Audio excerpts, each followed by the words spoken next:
Welcome back, everyone, to Brobrak Dragness. We're talking Lamas Draga Season 7. We're on Episode 8, nearing the end of the season. My name is Craig. And I'm Juan, and you might notice that my microphone is not sounding so good today, so I'm not going to start with that.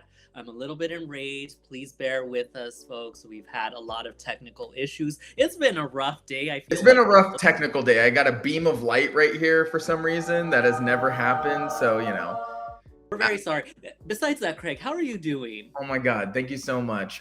Just good old, I'm doing fine. I've been traveling a lot. I went to Chicago for a bit and had, sports tournament for my daughter. So it's been a lot of, I haven't slept in my bed in a while. So I'm excited to get back to a normal routine just in time for the Thanksgiving holiday here in the good old US of A. How are you doing, dude? I'm doing pretty good. I slept in my bed every single night, so that feels nice. But back in the day, I can relate with you a little bit with that because when I was in my college years, I was never sleeping in my own bed. But I won't tell you guys whose bed I was sleeping in. I'm just saying I wasn't sleeping in my bed very frequently. But yeah, everything's been good. I think it was like a really nice morning, all things considering. And I did some gardening, so that was really nice and therapeutic, especially, when one gets very stressed or anything like that. It's just always really good to go out and plant a tree or something like that. That's true. I think what Juan's alluding to is my dad. I'll go for it. My dad sent me a text this morning, me and my brother, which is Juan's partner, and started talking politics. And it's like, I just was not really feeling it. And I just didn't think he was understanding what I was saying. So it was stressful and annoying. And I just wanted to watch my kid play volleyball. So it was super annoying. But hey, Juan planted a whole tree during that whole conversation. I did. I planted a tree, various succulents. And then I came back in, and my partner was still like typing, and I'm like, it is what it is. We've all got diagnosed with TDS. So anyway, let's. And if you know what TDS is, go ahead and put that in the chat. Tell us what you think TDS is, because. Yeah. Let us know if there's any cure, because I don't think there is. Craig, my computer's going to shut down in 15, 14, 13. Okay, I'm going to pause. 6. Squish. Visceral. Lip shits. Pop. 6. Squish. Visceral. Lip shits. Pop. 6. Squish. Visceral. Lip shits. Yeah, let's go ahead and begin. Sorry about that. Yeah, so go through your pop culture updates, because just like last week, I said, hey, when we get to the pop culture catch up, what do you want to talk about? And you said, I got nothing. And then you sent me about like 25 pictures of like, oh, I guess I could talk about these. So I'll stop you eventually, but the floor is yours, sir. Well, I mean, it's always really good. There's always a lot of things happening. Again, we don't want to deviate too much from La Mas Draga and episode 8. There's a lot to cover and unpack there, but I will say that there's a lot that has happened this week. I don't know if you've been keeping up, Craig, but it's very important. So Hilary Duff has a couple shows to promote her new album. I'll talk a little bit about what that looks like, but a lot of us or those that were interested, I guess, went, and let me just preface it. Several of us, might have been actually the full gay community, and sorry if you're part of the gay community and you weren't one of the people in line virtually to get tickets. I was like queued at 15,600 something. So I'm like, I'm never going to get those tickets ever. And also, I thought like maybe they were just randomly giving numbers. Turns out that's not the case. So by the time that I got to the very front of the line, I ended up not getting tickets. So I'm like, okay, well then I don't have to get the pre-sales. Let me wait until the actual sales. Nope, there was a lot of people that in front of me there, and probably even more. But long story short, they sold very quickly, as concert tickets here in the US tend to. And most remarkably, some tickets have started to resurface mysteriously I'm not going to go ahead and throw conspiracies out there, but I also wouldn't be surprised if allegedly these ticket companies have other means, AI, purchase them and then resell them at a higher rate. But the higher rate was $302,000 for the tickets that were being resold. So Wait, what was that number? $302,000. You heard that correctly, in the six figures. 302,000 Correct, yes. for what? For Hillary Duff's tickets to go see her. That's incorrect. That can't be true. No, it's true. I have receipts. If you want, let me go ahead and look. I should have sent those. Do you think someone bought a ticket for that much? You know, I'm a huge Hillary Duff stan, and I had actually been hyping up her return before her song dropped, her very successful song. But what I will say is my support goes as far as when the tickets are almost worth home. So, Yeah, right. I mean, that's just too much. It's inconceivable to think that there are people out there on the topic of what we were talking about earlier that could spend that amount of money like it's nothing. Because while I love Hillary Duff, she is the queen of nothing and everything. Like, the moves are great, and I'm like learning the routine, you know, the with love, doing love, doon doon. No, okay. You know which one I'm talking about. I don't.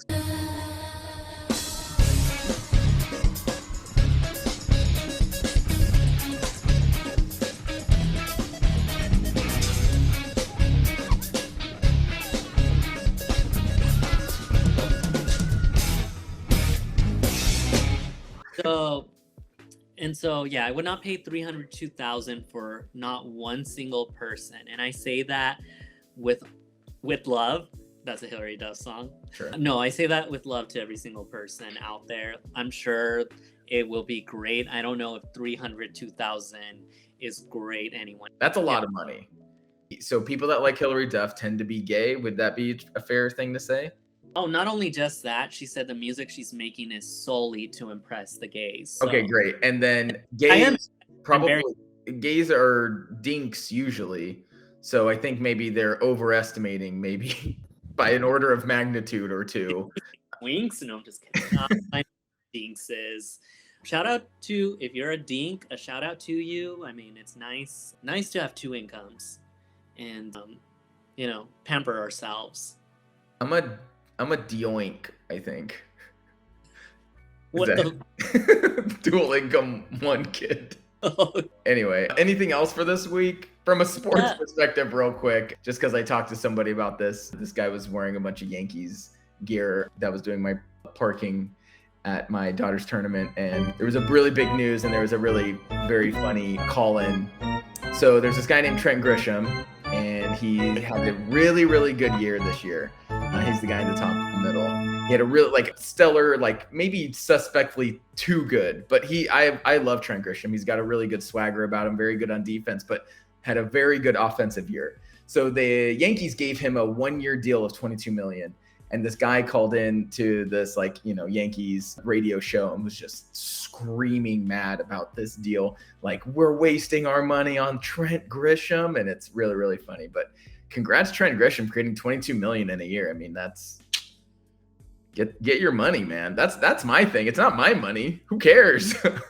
Well, I mean, it's a lot of money. I'm just saying, a lot of money. But for a center fielder, in New York City, he plays with confidence. I like him. I think he's a really he used to play for my beloved Padres, but I think he's a really good fit for the Yankees. I'm glad he found a home. Good for you, Trent Grisham.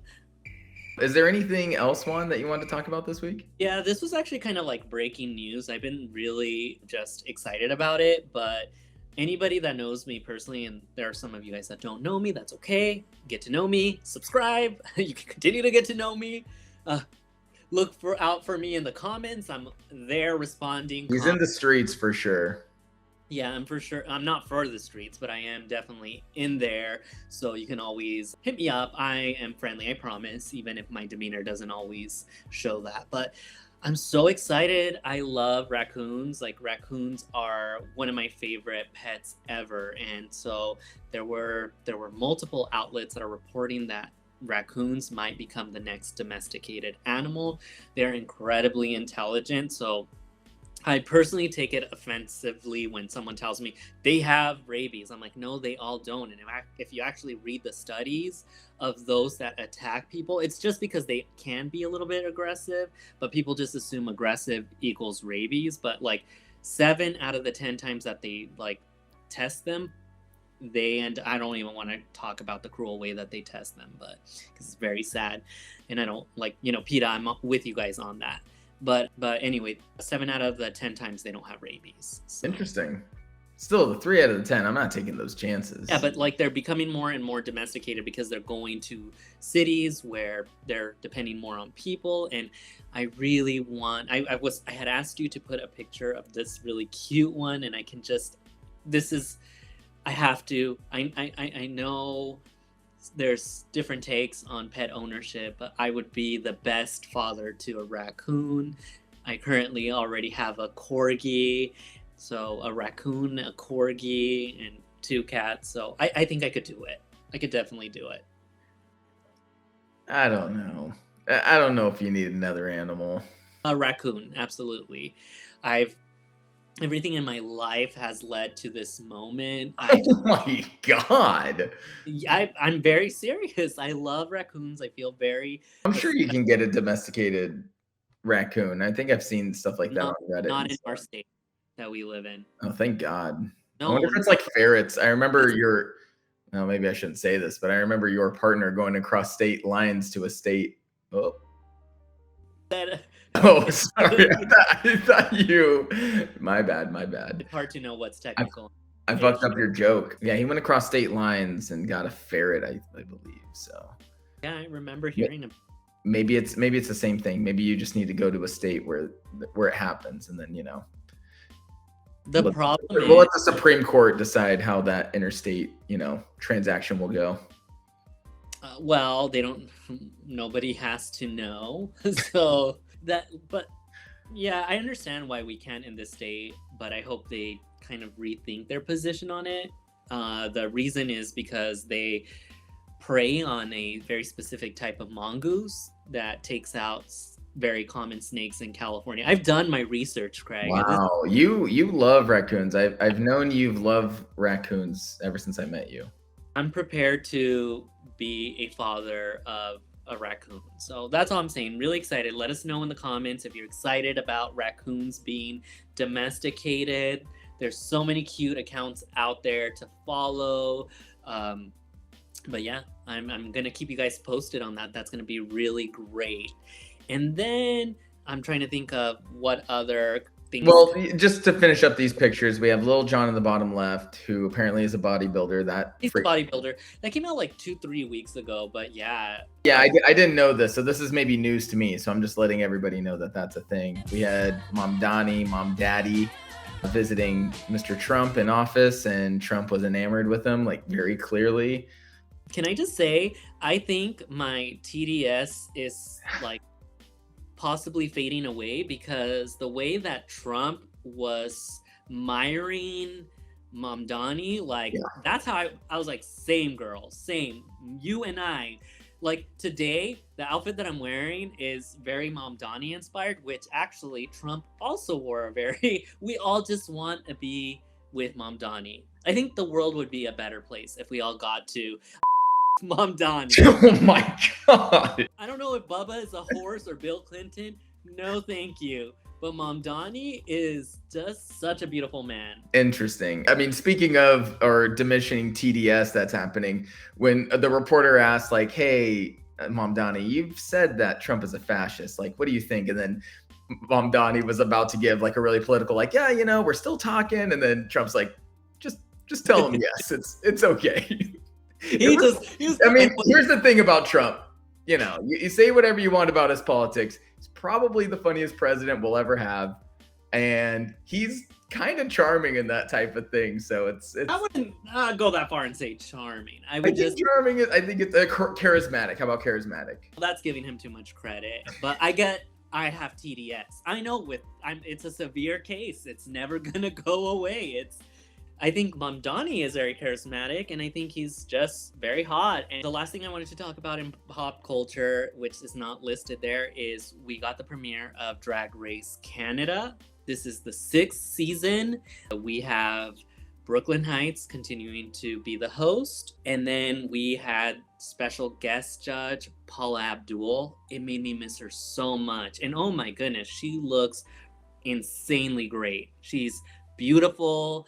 She can still move, like she's so agile, she's so petite, but and like seeing her as a judge just made me realize she was always my favorite judge. I definitely won't listen to what Simon says. He is just so mean. I usually always agree with Paula and Randy. I loved her, and she looks so much better than Simon Cowell too. I'll go ahead and say Oh yeah, Simon Cowell looks bad. he looks a little rough, but it's like I feel it's like the karma, because Paula was always just so sweet and kind and graceful, and life has thanked her by making her age in reverse. She just looks amazing. I couldn't think of a better judge. I hope and wish one day we get her as like a permanent judge in Drag Race Canada. I'm gonna try to keep this even shorter, but because don't want to even go contestant by contestant, but incredible casting, incredible. Like each year they redeem themselves. It really gives what RuPaul's Drag Race was when it was on the logo days, where there was more uniqueness in the casting. A lot of these queens are prepared for their following shows. So what happens in Canada that works with a production company called Crave is that company works with the company that makes Traders Canada, and so a lot of these do end up feeding into Traders, and they make really good contestants on there. Whoever's doing the casting in Drag Race Canada, please cast every single show that we have in the US, because phenomenal. There's not one filler person. They all have huge personalities. They mesh insanely great. Maybe I can pull Craig's arm to potentially cover. Let us know in the comments if you would be interested. Oh, I shouldn't have done that. You shouldn't have moved your hands. What do I have to do? Okay. There you go. Perfect. To try and cover Drag Race Canada, because it's barely beginning, so I think we could do it. And since La Más Draga Has there already been an episode out? just one, and the next one's out next Thursday, so it is incredible. Like the personalities, they don't disappoint. Episode 8 was interesting. We start with Johnny Carmona, who, introduces the theme. The theme this month or this week is La Mas Maíz, which is corn. It's cold. A good corn Vietnam. It has the juice. I can't imagine a more beautiful thing. It's cold. Each of them were assigned one of the, 52 or 64 variants of corn in Mexico, and needed to do drag on. I thought it was pretty unique, and I thought it was a pretty good challenge, the type of thing where it's like, what's Mexican, but also kind of unique. And I like this type of challenge. This is a good one. It was a really good challenge. Maize shouldn't be very surprising, especially dating back to pre-Columbian history. Maize has always been at the focal point of Mexico's history, so it was a great challenge, and I think a long overdue one, if I'm being honest, because for 7 seasons we hadn't had it, and yet like corn is very integral to Mexico's like dishes, like their biggest dishes, tacos, tamales, everything uses corn. So I think it was a really great challenge. One of the most interesting and highlighting parts that I got out of it, because Doni Carmona does such a fabulous job in covering the history behind it, is that there are over 59, I want to say, native maize variants in Mexico. And the current president, Claudia Sheinbaum, signed in law in effect that basically ensures that there's no transgenic corn from other countries into Mexico. So it just protects that culture that has existed in Mexico for so many years. So it was a really cool challenge. And they also told them, please do not just rely on the one variant that everybody's familiar, which is the standard yellow. So yeah, I love that. And as part of it, usually there's a mini challenge, but Alexis Teresekisele did through in a voice through the clouds, or was God or something, basically said that the sponsor for the mini challenge was not available or fell through, so they were just going to skip it entirely. So then we kind of went straight into the runway, which is pretty interesting. So let's look at our judges and our host. Our judges and host for the day. We got Karime looking amazing in her silver dress, her hair looking a little wet, but a big fan always. I'm a big Karime fan. Big fan of the wet too. There's always like Karime's thing is like there's always like one weird thing that's just like, oh man, what happened there? But today's was, it looked like she just got out of the shower. She looked great. Sometimes with the lighting, and this is maybe just lighting, but like because of the way they stylize her like hair looks like it's all the way back here when it probably isn't, because like when you see her obviously up close, she's beautiful. All right, anyways, do you have any thoughts on any of our judges? Is Yari's thing always anime girls? Kinda, yeah. I mean, like they just love being anime, and just imagine all the like fan art that they probably make of them, and like deviant art. Is that still a thing? Let us know. Maybe. If you still have a deviant art, because I want to know, is that still a thing? But also, did you listen to a song that I sent you of Natalia Sosa? That voice is insane. Like, she can yell at me any day of the week, especially if she features that, like, like, it's insane. Her voice. Did you listen to it? I did not know. Wow, you're missing out. I mean, it was on the runway. So if you listen ever to a song and you're like, on the runway and you're like, who's that voice? It's hers. It's insane. It's so good. So I'm not mad at her being in the panel anymore at all. I've forgiven her, and I actually think she was very reasonable during the critiques. We'll talk about critiques later, but I think there was a certain contestant that has started to really embrace her villain era, for better or worse. And I think Natalia gave her very good feedback. I don't think she ever once was out of line with her. Yeah. And that is how you treat people, when they're a little bit difficult, because it's like, she really had control of the situation. Now, Yari, I just always love that she's there with her bag of soda. Again, I was going to try and do that with my Red Bull, but I ended up not doing it because... But you're going to put it in a plastic bag? Yeah, it reminds me of when I used to go to Mexico. So at some point, maybe in the finale, we'll have bags of soda. Oh, that'll be fun. I love that. Tell us about our special guest judge. Oh my gosh, I thought you'd never ask. Kenya Oese is incredible. I love her. Her music is just so incredible. There's nothing that she does that is wrong in my eyes. You're able to disagree with me, but also at the same time, just know that I'm right in this situation. Kenya Oese is Peso Pluma's girlfriend, but beyond that, she's a musical artist. She started... Oh, I didn't know that. That's cool. I love Peso Pluma. Yeah, well, she's his girlfriend. They met when they did a song called Tommy Lee. Not my favorite song, actually, of Kenya Oese, but it's a Peso Pluma song. And then she rose to a lot of fame when she released her second album, K23, which featured the song Malas Decisiones. That's the song that they end up doing in the lip sync. But Kenya Oese is part of the holy trinity of Mexico's pop girlies and pop queens, I would say, our contemporaries anyway. It's her, comprised of her, Belinda, and Dana. Belinda has already judged for La Más Draga. She did an exceptional job, and I think Kenya Oese did an incredible job too. I think they are on the same wavelength. Who would be the holy trinity of current American pop culture be? Well, in order to get to, I mean, are we talking current, like young? Because I mean, like Dana Paola. Well, there's still some very famous and like pop queen. Like I would say like in Mexico, and I could be wrong, but correct me if I'm wrong, people. But I would say like Gloria Trevi is probably still the reigning queen of pop, just because she has such long. She's like what Madonna is in English. But if we're talking like young, I guess the trinity would be kind of like Chappelle Roan. What's it called? Sabrina Carpenter, and maybe Lady Gaga. I think Lady Gaga still is. If you want an equivalent of Dana Paola, Kenya Oese, and that, because they're the new like version of like pop girls. Like they're not competing.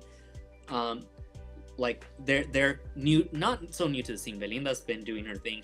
Belinda and Ana Paola were child actresses that also did music when they were kids. So they've been in the game for a long time. But if we're going just in general, it would be very hard because there's just so many. There's a lot. Yeah, it's hard to come up with just 3 for sure. But you cannot deny Madonna nor Janet Jackson from their throne, nor Mariah Carey. So what was that to what? I bet you're gonna say to Janet, but I'm like, Janet, absolutely the Janet Jackson paved the way for so many. Yeah, but like there's a time and a place. Without Janet Jackson, Britney Spears directly has said in like various footage and videos, and like when she did the Onyx tour, she was like, "Oh, Janet Jackson's doing that." There's this like misconception that Britney's been inspired by Madonna, but that's just because of the VMAs. She's always been very clear that her number one inspiration, and even Me Against the Music, the outfit and everything, is what Janet is like, an inspired Janet outfit from like I Get So Lonely. So I mean, I just feel that Janet will always. You are a big history buff. I think you are someone like, this is where we came from, so don't forget where you came from, kind of a person. Wouldn't have Doja Cat's current album, what's it called, without Janet Jackson. You wouldn't. Yeah, of course. Yeah, I mean, if you watch the VMAs with Doja Cat, I mean, it was like heavily 80s stylized, but Demi Lovato cites Janet Jackson as her favorite artist, and you guys already know how I feel about Demi Lovato. In fact, let's go ahead and plug this. If you haven't heard it, go ahead and listen to that. Listen to it twice, and then come back and see me and tell me if Janet Jackson is not as iconic as, because Craig, according to Craig, he thinks, you know, she's worthless. Oh, really bad things are happening. Okay. Do you want me to pause? No, you're fine. Okay, cool. All right. Well, let's get into the runway. But before we go into the runway, I'm a data dude, and I like to look at some stuff. So we're going to look at some numbers right now, just real quick, okay? Just to kind of set the table for a little bit of a grievance I have. It's already a Craig's gripe, if you can believe it, all right? So we give grades for every single week that we've done so far. And using a scale similar to what my university did when I went to university at UCSD, where an A is 4, but an A minus wasn't a 4 in part of a 4.0 thing. It was 3.7, right? So carrying that down all the way down, using the pluses and minuses. I think you probably had the same thing at UCR. I'll do, or gosh, I didn't want to say what we went to, but those universities all did it. Oh, okay. I didn't know that. Not all, but like our system. But yeah. So, and then doing that, I came up with a score and then made that out of 20, because that's kind of how they do it in this show, is they do a score out of 20. So this is the ranking of who we think going into after week 7. So coming into week 8, this is what we thought. So we thought Nyla was the best just by pure score of runway looks. And then Coney Cortez at the very bottom. And, you know, in between, maybe you and I disagree, but we're kind of on the same page on a lot of these. I think Moon obviously has the highest deviation. I have Moon very low. You have Moon quite high. In fact, I think Moon is your second highest. And let's see, Kaos is a little different, but they're all pretty close. Okay, so this is what we think. They are close, but let me highlight by your own data. I also data for work and stuff like that we do deviate quite a bit with Coney Cortez as well. There's actually that's quite big right there, right? Because that is big for sure, but it is one of your lower, and so your lowest is Candela Yeye. So it looks like you are also a little bit worried about Fire broadly and safety. And my lowest was Coney, but we agree that Nyla is the top, right? Yeah, absolutely. So this is where, you know, if we average and each of our things are equal, meaning your vote's equal and my vote's equal, this is on the one on the right is our averages. Okay. So then, by the way, your average score given just in general is a B. Your B is average. If you get a B, you did fine. And my average is a B minus, which makes sense. I mean, we're talking about people who are on a show, so they're probably going to be above average in drag. Like if we went to a normal, if we asked a normal person to do drag, they probably wouldn't be a B. We'd probably give them like a C or a D kind of. Well, also the people that have been eliminated, worthy of noting, there were some Fs and Ds there. There were some Fs, except for one. Excel DeVille is a 16.1. She left the episode at a 16.1, which would be in the upper threshold of this thing. And I think we even scored her even higher. That's just the score show. So that's, you know, when I was a little upset about, you know, Excel in the previous episode when she went home, that's because the scores showed that, you know, she was good. Okay. So now I'm going to compare the show, the canon show, to us. Okay. So we and the show both agree that Nyla Downs is the best runway, straight up, coming into this episode, okay? This is true using the numbers from the show. There's actually a RuPaul's wiki that has all the information on that, which I used it for, or used this data from. And we all also agree that Connie Cortez and Canela Yaya are at the bottom, okay? So keep that in mind for the discussion later, which is, this is what's guiding me in a little bit of a frustration that had happened. I know where you're probably gonna go with it, but let's go ahead and continue. Yeah, let's go on to the runways. Okay, that's just a little staring at some numbers, which brings joy to my heart. All right, let's go with Calypso right here. Let me pull up my notes real quick. Calypso comes out in a green and purple mantis-looking corn. The face reveal was quite great, and I think even Latal made a note of how good it was. Up close, the face on the looked really good. I think with the eye contacts, it made it look really striking, very interesting. From far back, like when they would pan out, it didn't really land that well, but up close, it looked really, really good. I have this as a B for me. What were your thoughts? The judging panel was a little bit mixed on this one, and I kind of figured they would be because the face was, and I'm surprised Letal, I do recall her actually praising, because Natalia Sosa said what I thought Letal was going to say, which is the middle of the face was not as like dynamic as it could have been in terms of like makeup. It was there could have been a little bit more going on there. All in all, I think that she did a pretty good and solid job. It's going to be hard to know exactly what variant of corn it is, and then some of them got a little bit creative with the prompt, but I would say that this look was pretty well executed, and therefore I'll give her a B. Okay. Yeah, it was a good look. Yeah, nothing to really say about this. But see, Craig, going by the logic that you just used, my average is a B. Right. Like, it fits more to what my average is, because if you're Mr. B minus, then your B needs to be saying a little bit more than just, it's just fine, right? Yeah, I mean, sure. I mean, I'm not going to give a B minus. Good. I think the face makeup was a good. You did say that. You did say that too. So I think that, to your point, you did highlight something that made it a little bit better than a B minus. Right. All right. Let's go to the next one. We have Kaus. Let me get back here. Okay, so Kaus shows up in a black dress with these embellishments that are kind of like a corn husk. Has this really nice kind of headpiece that kind of looks like a Spartan headpiece, kind of like almost like a Trojan. breast a little bit. Or yeah, Trojan. That's better. That's much better.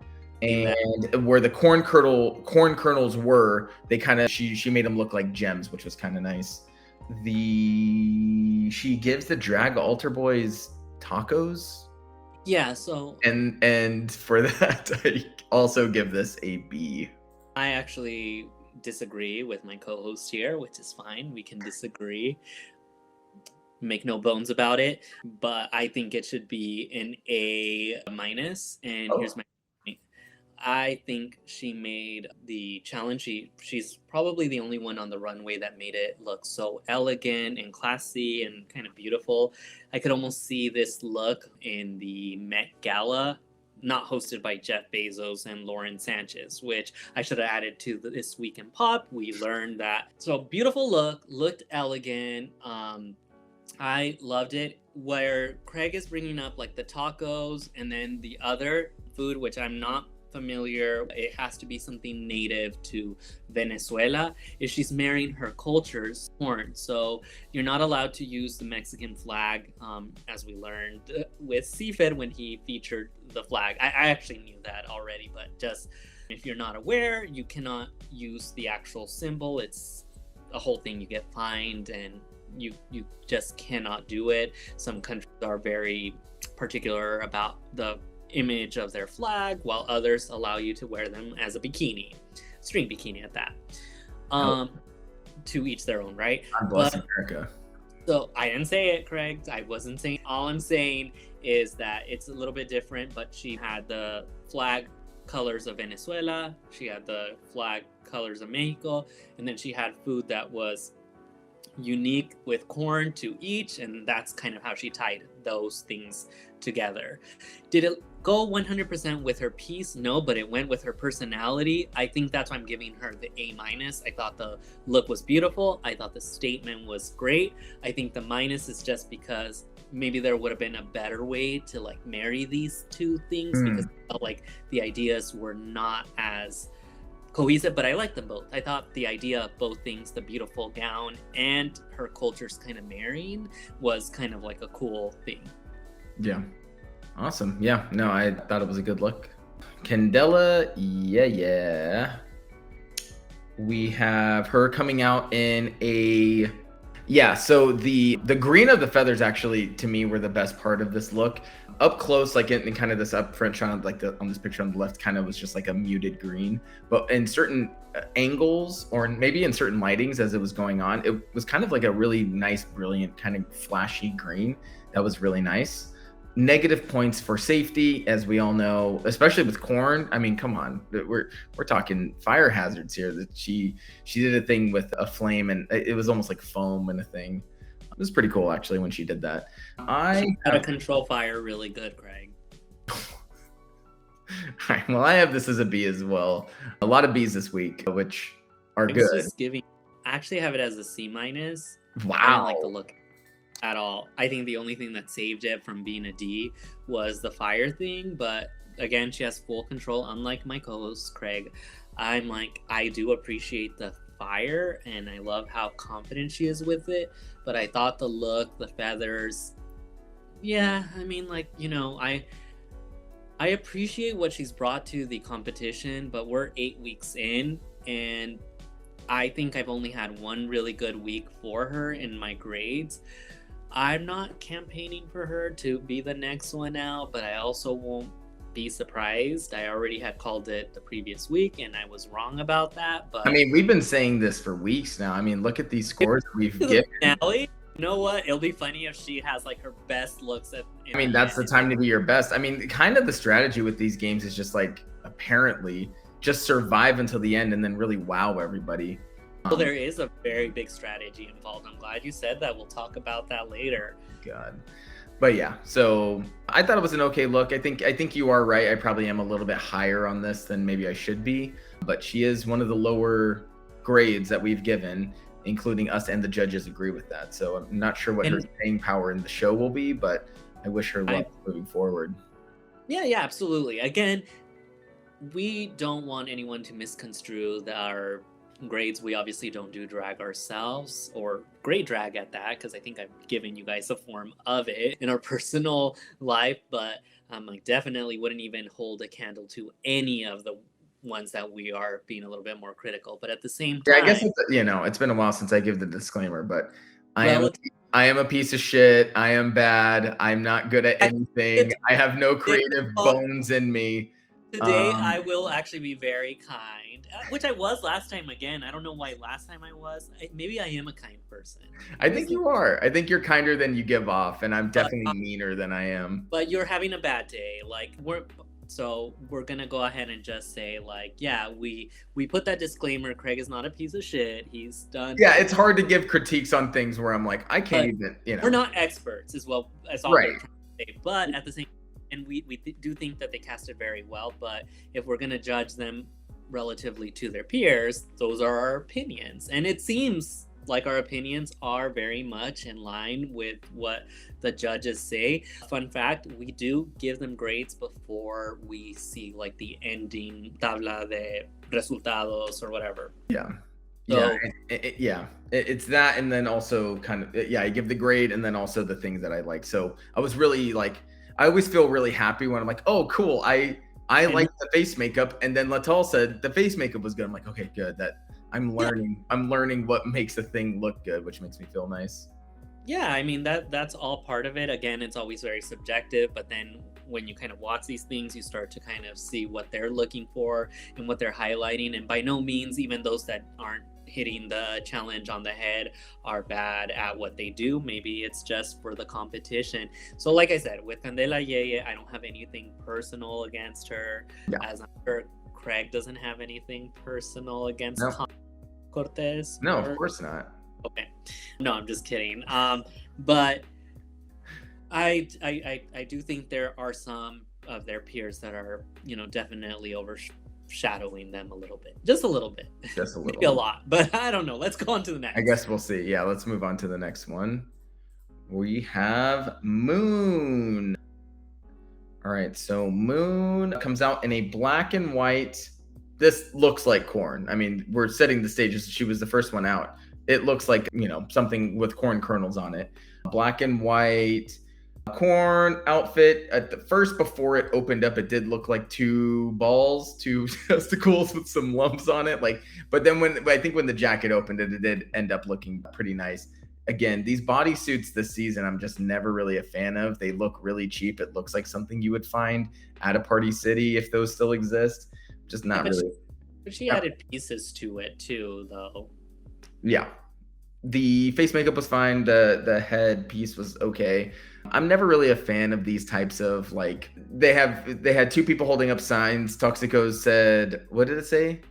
Que asco, which is like how nasty. And then Veneno had one that said, is this a fungus or something like that? Oh, yeah. And then her sign said, don't judge a book by its cover, which is like, the thing I hate is like when they make the sound of whoosh, that sound, and then it's like, I like it. Actually, it soothes me. I mean, I guess if it was my art being put to that, maybe I would feel a certain way, but picture about in your job. It's very heavy-handed. It's like, here's what I'm thinking. There's no subtext. I wish when I get a lot of like requests in my jobs to like present data in a like whatever report format the stakeholders want, and I just wish one day when I'm done with like a last minute request and I present, whether it's like a spreadsheet or whatever way they want the infographics, and I lift it up and it's like whoosh, and I'm like, yeah, we need to extract that sound some way. It's great. I understand that my scores are wrong and bad. I definitely wrote down C for this one. Nothing wrong with the way, but let me just go ahead and provide you some more context, because I think it is unique when a lot of people are given a prompt. Not everybody thinks outside of the box. I feel that Moon, for me, has been doing that actually, and I could very well see her in the finale, unless something like what happened at the end of the episode occurs to her and she has this fall from grace. For me, it wasn't a C. For me, it was definitely, you can go ahead and put an A there. It is because her thinking outside of the box led her to the conversation about huitlacoche and what that is. So the signs and everything made a lot of sense, because if I were to tell you what it is and I told you via text, you would be like, oh God, that doesn't sound good. So it's corn smut. It's like a fungus that grows out of like the corn, and then you can eat it in quesadillas, and it just adds a different dimension of that flavor. Corn smut? That sounds like the stuff your partner reads on a nightly basis. No, but it is really some, like, definitely a conversation piece. Like, maybe Thanksgiving is around the corner. I should bring some huitlacoche. Oh yeah, we should. That'd be really good. Maybe that'll be your X factor that you promised to bring. And then Craig's gonna have like a sign that says "Que asco." I will turn around and say, "Don't judge a book by its cover." So Yeah, but so I thought she did a really great job. Again, that is what a lot of people will judge it by the sound of it or the look of it, but in like unless you try it, like you'll never know if you like it.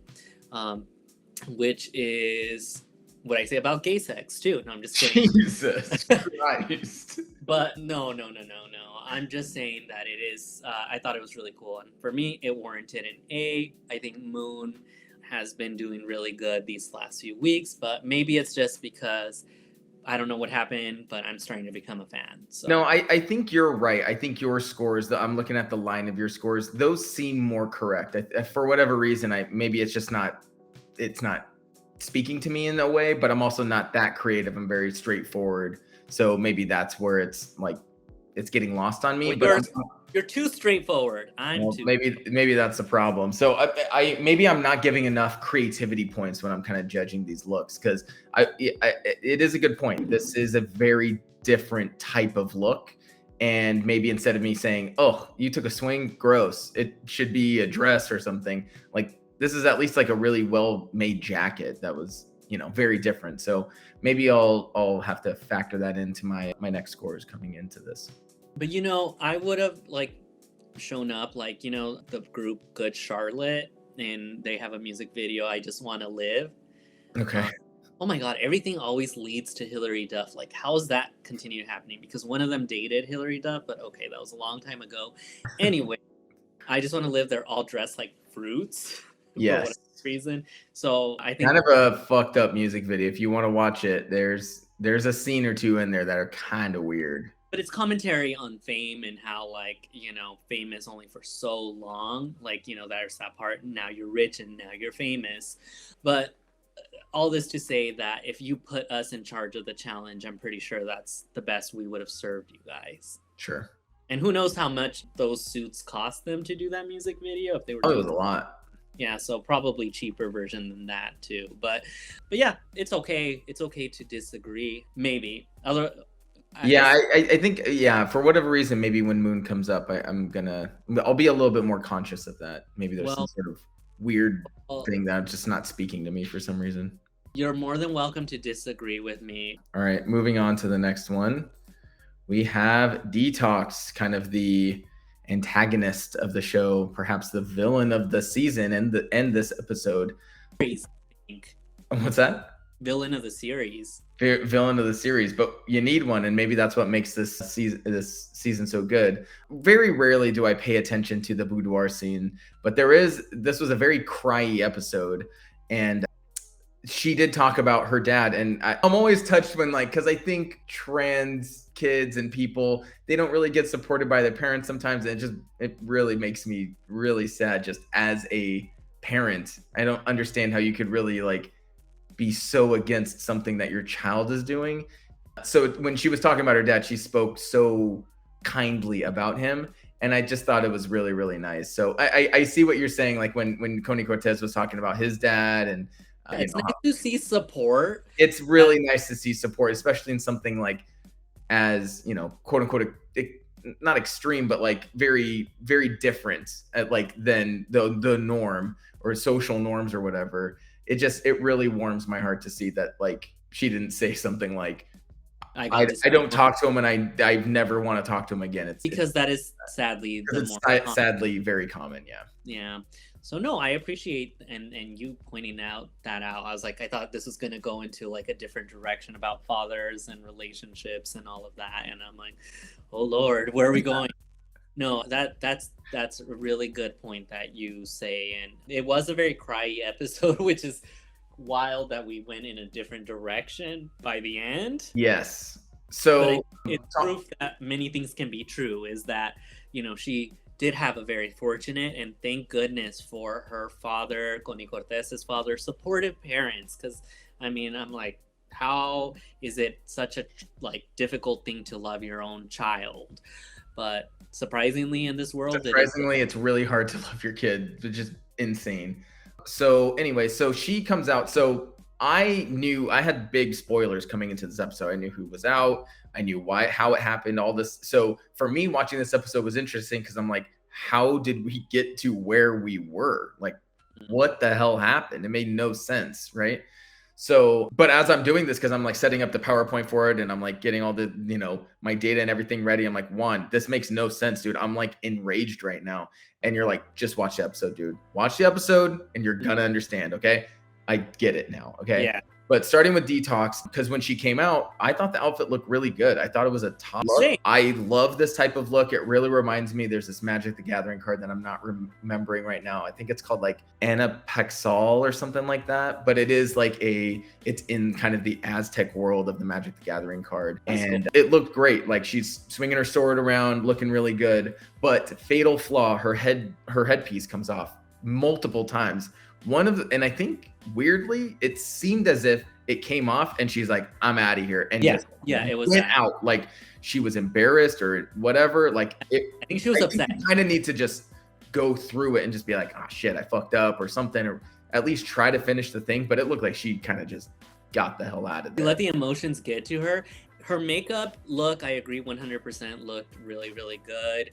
And I think it's a shame that she allowed the headpiece to really mess, because I think she should have just tossed it to the side and continued. Yeah, the show must go on. And yeah, for that, I'll give my grade real quick. I have that as a D. I think the look was great. I mean, just at least throw it away or something, like do something really like extreme, because that kind of sucks. I'm gonna reserve my D's for like scores, or like where the look just was bad, but I just didn't appreciate the mess up, and then how visibly, like as an audience member, anyone can watch it and tell that she got so flustered and angry. And I'm gonna go ahead and give her a C-, which is basically a D. But I think the look was really good. I do like what she brings to the show. Have to now go back on something that I said, where it's like, oh, I want a villain. She is giving 100% villain.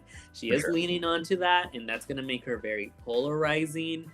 But, she's delivering on that end, and she's given some good looks. It's still very hard to place her where she's going to go, if she's going to make it all the way to the finale. If she does, it's going to be very wild.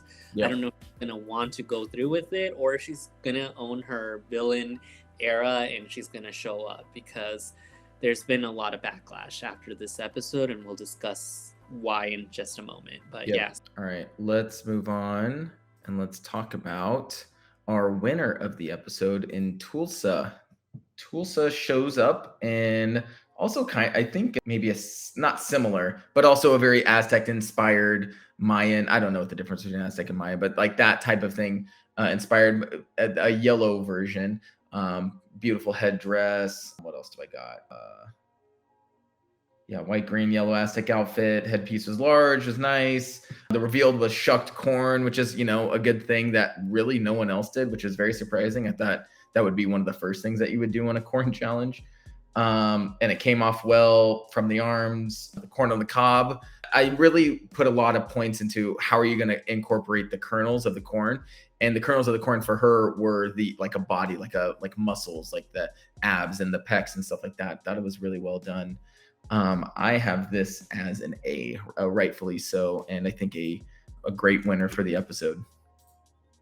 Yeah, I was telling my partner that I was watching this with that she is really starting to flourish. Yeah. I see the hype behind her. I know I had been a little bit critical in the early weeks of her, but I mean, this is what's really amazing about the show, is 1 minute you can be like, oh, what is this person kind of doing? And then all of a sudden they shut you up and they gag you. And she really did do that. The other thing that I really appreciate is, appreciation for like a staff and every single thing, but she makes it unique and it doesn't feel repetitive. So I think she did an exceptional job. I mean, I loved the heterochromia contact thing that she incorporated, so every little detail feels very well thought out. And I also really did appreciate the corn kernels as like abs and like pecs and stuff like that. I think that's something that if I was an author of corn smut, I would incorporate into my novel. Interesting. What grade did you give? I apologize if I missed that. I didn't give a grade yet, but I will go ahead and match you with an A. I thought it was hers, and I really like Moon's a lot too. Were like definitely my top looks of the night. Yeah. And I mean, had Detox like kept the headpiece on, I think that was also a pretty good look too, but kind of sucks when you quit midway through your show. All right. That was Tulsa. Now we're going to get into the bottom two of the episode. And we're going to start with our almost loser, Coney Cortez. Coney Cortez comes out in a scarecrow-like thing, which I guess, like in retrospect, now saying it out loud, like, you know, that would be a thing you want to protect your corn, which is a funny, I think you should leave thing that I just accidentally just said. He did move very well as a scarecrow. I could see that in like a JRPG, you know, scarecrow that you find in like the first disc of a PlayStation 2 game or something. Really, the thing I just didn't like was him putting corn in places and then getting it kind of like an Easter bunny, like an Easter bunny of corn. What's that? You like that? I did like that. I just thought it's a little cheap. I have it as a C. The look, okay, and the look is a C. Where are you at with this? Yeah, actually, the look was not her strongest. It kind of gave, you know, that there's a video out there. It's like a meme. It became a meme about a kid saying he's like a turtle and he has like this zombie look. It kind of gave a little bit of that. That's funny. And so, not her best look. I'm gonna go ahead and reiterate that. I did have fun. I love Goni's use of the full stage. I feel that some Feminosas have had the full season to really kind of expand. Goni really kind of is, that's her strength. She is very engaging. She really commits to, like, I'm going to go hunt for these little corn husks and all of that and use the full stage. And I appreciate that. Having said that, the look was not there for me tonight. And I'll go ahead and give her my first C- that I've ever given her. It hurts me to give her that. I am very sorry, Mr. Cortez, who I assume is her father, but I'm still a Coney fan. Like I said, I do appreciate how unpredictable she is, and I think that the more she gets polished, the more, if she comes back to an All-Stars, she will dominate, because I have not seen someone that takes as many risks as she does, even when they don't pay off. Sure. And I guess now is the time to talk, because the loser of the episode was Nyla, who was only shown to the bottom because of a game mechanic. And I think even Nyla talks about this in her kind of exit interviews. Like, I made good looks and I'm very happy with the art I did. And I'm literally here losing because of a game. Okay. So it kind of got to a philosophical level. Let me talk about her look first before we talk about Yeah. Let's talk about what. So Nyla comes out in this really beautiful teal, another Aztec kind of a thing with this kind of dragon. Involved. Oh, what? Smoke involved. There was like a little bit of smoke, I thought, in the dragon. Oh, was there? Oh, I don't remember that, but that wouldn't surprise me. I mean, she does such a great job. Moved around really well. Worked with like her hand. That was very beautiful. This was my top look of the day, which is why I got really confused of like how this happened. I have this as like an A. I almost would give it an A+ because I thought it was so cool. But what did you think of the look? I thought it was incredible. It continues to further illustrate that Nyla is just incredible at her craft and her looks. And again, it is wild to think that she is really in a league of her own at the same time as the episode transpired. And I love the look. I love all her art. I understand the why.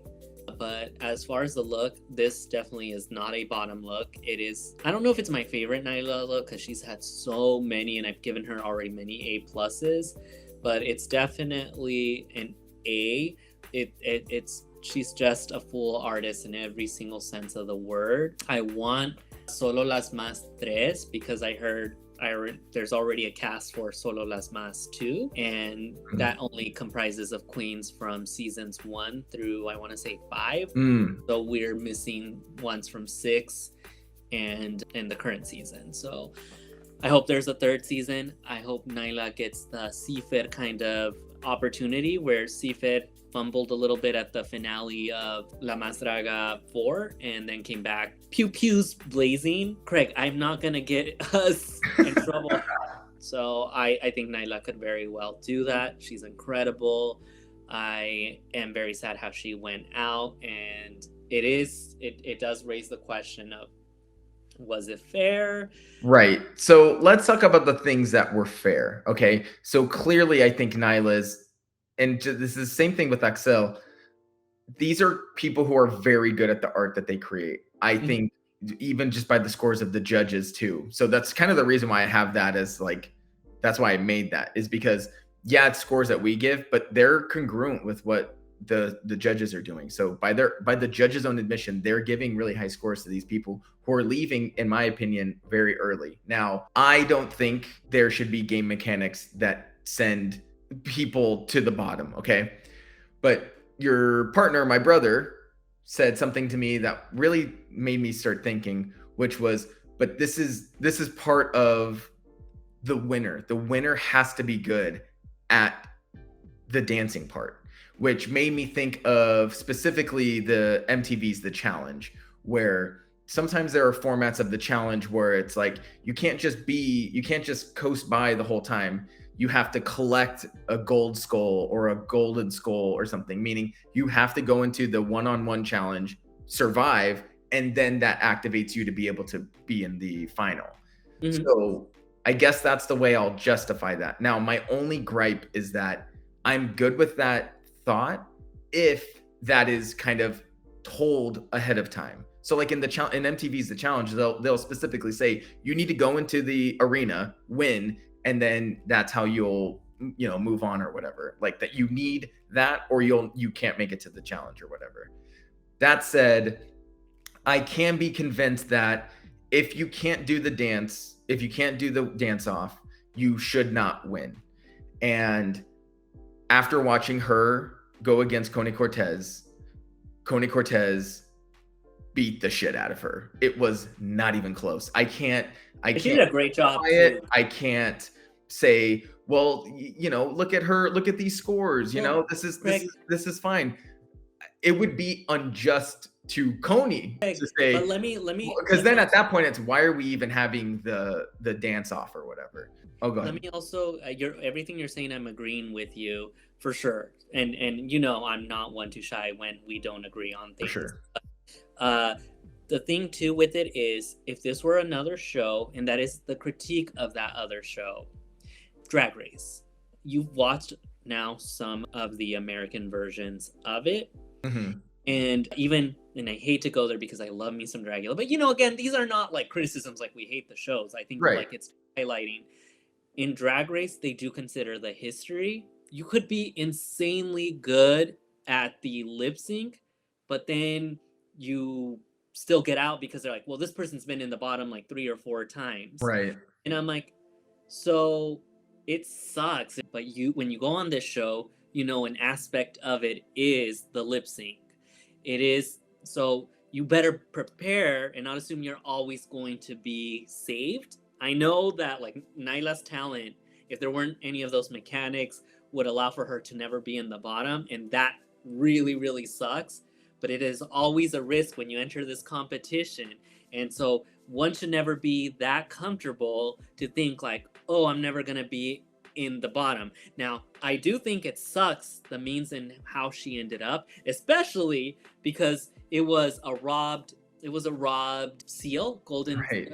I think I'm very sad to see her go, but the mechanics of the game, at least they're being objective enough to say like Connie Cortez, while she's been kind of very at the bottom with her scores and stuff, still has the ability to get out there and show that she wants to stay so bad that, it wasn't even just like Nyla kind of felt like, oh, she's a little shy and she's kind of not moving that much. It was like Connie Cortez you had a stark contrast, and it's so unfair because it's like, well, Connie's looks are nowhere near what Nyla's are, but when it comes to that lip sync portion, it's like very clear who won it. Right. Yeah, oh, absolutely. I guess the thing that's annoying is that you can just choose for anybody to go down. It should have been like, okay, you can't touch the top 3 people because those 3 people had the highest scores. And what's the point of getting a high score if some person who stepped on balloons 4 weeks ago, you know what I mean? Like I'm just not a fan of the mechanics of the game. I'm not a fan of how she got down there. But I do think that you have to be able to dance to win. So I think all these things can be true. I think it's unfair that she got down there, but I don't think it's unfair of her losing. You got to be able to dance. But the counter to that argument is she would have never been down if there was no such thing as seals and golden seals and red seals, and being able to point at someone and be like, actually, even though I quit in the middle of my activity, it's going to be you. I'm not mad at Detox at all. I think Detox did exactly the self-preservation thing that I love to see in these types of games.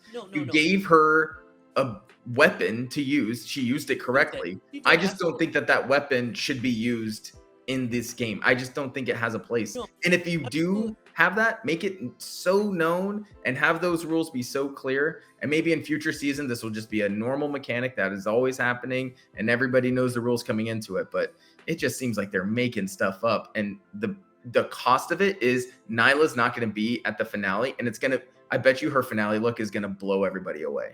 Well, they still do the what they would have worn to Las Traes. Right. So like there could be a scenario where like the finale is like Candela, Coney Cortez, like people who are legitimately on the bottom in yours, mine, and the show's kind of bottom looks. And then people that aren't even on the show are going to have much better. It's just going to be the optics are going to make no sense. But it kind of does for what the show is. Like, I agree. Which is Mario Party. Like, just random things happening. No, it's not random things. It's like there are like rules that are happening. And like, by this point, they kind of knew what would happen if a person has a gold seal. And like, they had explained those things. So that shouldn't come as a shock. Now, in terms of like, oh, but you're going to have only those that stayed there. But if they played the game right and they played their cards, and this is truly a competition and not something that I guess. What could Nyla have done differently? I think that's the disconnection or the disconnect there, where it's like, is the show just a competition of who does drag the best? Or is it like kind of like, well, no, I have to ask that because it's like... Is the show called La Mas Draga a show about who has the best drag? I would say yes, it is. Yes, but Craig, I think that's the thing, though, is that there's still strategy involved for you to get to the finale, at least per these game rules. So it's like it definitely kind of has to light a fire in all of them. And even those that we have scored a little bit lower and whatnot, yes, I'd be more excited to see Nyla, admittedly, but I'm like, but if they did something, if they exploited a part of a mechanic of a game like Detox, I mean, you can't blame them for playing the game and doing exactly like, oh, you can use this to your advantage. And of course, I love me some Nyla Downs, and I understand that Detox is in everybody's like top list of like, oh, she's a villain and all of this and that.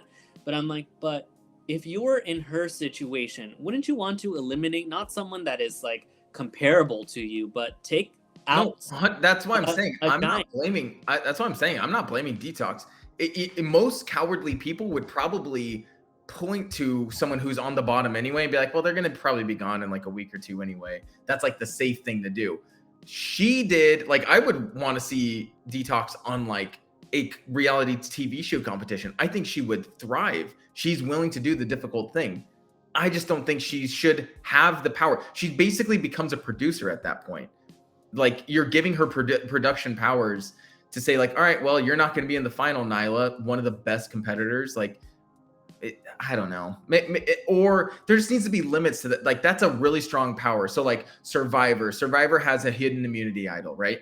One year they made a really foolish mistake where they made, because you have to play the immunity idol before the votes are cast. One year they made an immunity idol where you can play it after the votes are cast. That is way too strong, and everyone hated it, and they got rid of it immediately. It was called the Tyler Perry Idol, fun fact. Because Tyler Perry's like, hey, I have an idea. What if we did this? And told Jeff Probst, and Jeff Probst's like, I love it. Let's do it. No one liked it. It was awful, too powerful. You can give powers to people, but I don't like super strong powers. It makes the game not fun. But to be fair, Craig, it's not like Detox had control of who was gonna lip sync in the bottom. You know, like if it was someone that was also not good, then that was kind of a risk she was taking, trying to eliminate Nyla. So she didn't have full control. I think Detox did see the bigger picture, and she's like, well, she's not that good at lip singing. She's really good at looks. But then that's where I kind of return to my point of, but you do know, you don't have full control. And yes, there are powers that are a little too strong for the mechanics, but you do know that lip singing is going to be a risk. And Nyla could have done, I think, even a little bit more. Maybe she would have, but she went down in that lip sync like she looked defeated. She looked absolutely defeated. For sure, yeah, because I think you know what? I think she behaved the way you would in that scenario. What? I genuinely think, because this look is incredible. Obviously, it's an A and an A, right? Like, we think that this is good. I think even the judges thought it was good. You would be livid if this was you. Going back down, you'd be like, I shouldn't even be here. This is so ridiculous that this is a rule doing it. And you would be pouting like she did. And I don't know what her dancing skills are. Maybe they're really bad, but Nyla, I'm sure. Do you guys think I pout? I mean, I bet you if that happened to you, you would be livid. Rightfully so. It's unfortunate. Ooh, my camera. Unfortunate for us to lose Nyla like that. And what's really sad is kind of seeing the backlash on Detox, but like, you know, she just definitely not Detox's fault. Detox is taking the brunt of a very poor, in my opinion, production choice that happened 3 weeks ago that I was outraged about. I don't stand by now co-host. I don't sound coward. No, it's not a coward. I'm saying you make poor decisions 3 weeks ago, and I'm outraged because I'm like, this could be really bad, and the outcome is one of your strongest competitors, at least on a runway look, on a drag competition show, is now out. I think you're missing out. I think that you're paying the mistakes of something just because someone won cock poppers 4 weeks ago. Whatever. Given that the rules are what they are, Nyla should go home. Like, whatever. If she were to go home, it would have been double outrage. I'd be even more outraged. So I'm only a level 4 out of 5 outrage. I would be 5 out of 5 if they kept Nyla. It's all love from me. I'll go ahead and put your guys' beautiful picture. Unbelievable. Well, you know, Nyla, I'm so sorry. You deserve better. This is really unfortunate this happened, but I guess that's what happens when you play Mario Party. I mean, La Mas Draga Season 7. We have our tip for the day. Juan, if you want to talk about... This is going to be awkward because it feels very just one-sided, but I mean... No. I liked Moon. I came around to Moon on this one for sure. Okay, because you did give us... and I think I mean, that's how I felt in the moment. And she, you know, I wonder, is it always Moon that goes first? Moon, for whatever reason, maybe I think my scores at the beginning, maybe I should give scores after all of them so I can kind of compare them all. But like, I just go like, whenever they come out, I just say, all right, that's a B or a C or whatever. So, but I think in retrospect, she probably was one of the top looks. Well, I think Moon is really showing that she's very dedicated, and I don't know, I think from how she started to how she's doing now, I would not be surprised that your finalists are Moon, maybe Dulce, and then Chaos, and then if they have a fourth one, it's going to be rough to pick between those because we got rid of all of our good contestants. There's no Axela, there's no Nyla. Like, come on, man. Ridiculous. I mean, honestly, though, what I do appreciate is that so far we haven't had anything like we're on track to finish the show when it's supposed to finish. I don't like all these little redemption things or people coming back. I like when people get eliminated, even if it's people that we root for, because the show has to, as Detox said, go on. And, you know, it sucks to lose sometimes of your favorite people. I'm kind of already seeing it with Drag Race Canada, it's going to be a similar thing. I'm going to be sad to lose one of the many big personalities on the show, but that's what the show is about. It's like there's only one winner. You can't make everyone a winner. You know how you can make them win is by continuing to support them, following them, tipping them. And that is why we are going to be tipping Moon this time around. I think, you know, she's really come around and done a really good job with her look this week, even though Craig didn't like the signs or the sign sound effects. But I do think she did really, really good. And, you know, I think I had said some pretty critical things about her. But, you know, again, like Dulce, she's really gagged me. And I really do appreciate what she brings to the competition. So, yeah. good job. Yeah. And as always, we are on Twitch. I think we are committed that we will go after the show. After or during? You had said. I don't know about during. I'm not sure if we're allowed to stream it or show it as we're doing. Let me look around that, because otherwise you would be coming over very late. Yeah, that's fine. It's not a big deal. It's the holiday season. You know what I mean? Like. That's your excuse? You know, Santa Claus. Your wife's like, why are you going out at 12 a.m.? It's the holiday season. It's holiday season, baby. Don't even worry about me. Anyway, but yeah, we'll be on Twitch at some point. We'll have more details, but I think it would be be following us to continue. Follow us or subscribe if you haven't. Give us a like, please. We appreciate every single one of you. Those that continue to watch our videos, thank you very much. It really helps us, and we are more than open to any feedback. Again, look for us in the comments. We're always there commenting back. Follow us on Twitch at Broke Brack Madness. I want to go ahead and give a special thanks to every single one of our subscribers. We wouldn't be able to do this without you guys. And of course, a big thanks to my co-host Craig, who I probably have. No, I don't think I pushed you too much today. I try to take it easy in light of certain events earlier in the day. So yeah. Well, no, I appreciate that. Very nice. But thanks for watching, everyone, and we'll see you next week. Bye, everyone. Bye, y'all.